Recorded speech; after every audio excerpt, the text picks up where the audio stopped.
Hi, it's Bill with the Home Premier team and bringing you a news update.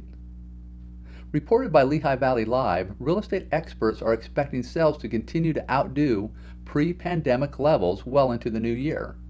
Lawrence Yun, the chief economist for the National Association of Realtors, expects inventory to rise due to new construction and the conclusion of the mortgage forbearance program.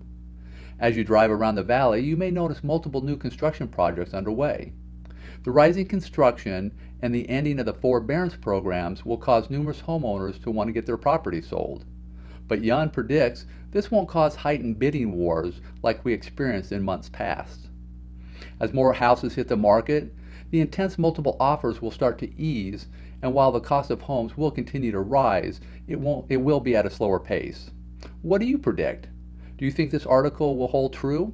Let us know in the comments and tune in next time. Thanks for watching.